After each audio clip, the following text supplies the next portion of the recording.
One of the most important things I feel that I have learned throughout this class, besides the actual Spanish speaking, is the differences and similarities between cultures and how to interact with cultures and how they interact with each other. For example, what the Foreign to Familiar book went over, all the hot versus cold climate cultures and how to identify those, the differences between them, how some hot cultures are more relationship based than colder cultures, which would be more task based. And I think that after taking the class and learning about that, then I'm better fit to understand how the different cultures behave and how they interact with each other, how people from hot cultures in Europe can act the same as people from hot cultures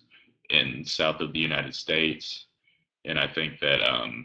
it proves that just because these cultures are different, it doesn't mean that anyone is better than the others. They just act differently because their histories and origins and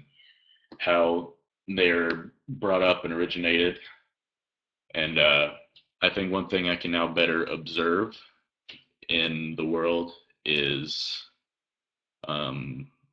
how to identify these different cultures and people and places, not just traveling to other countries, but in people traveling here to the United States and being able to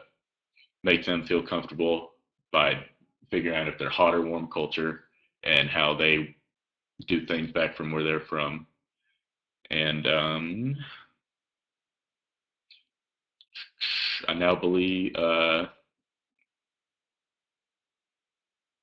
I now believe that I'm more suited to interact when visiting other countries and experience less cultures because they're less scary. Um, because you know that it's not also different and it's easy to see the similarities between these different cultures when you do know the differences in hot and cold. And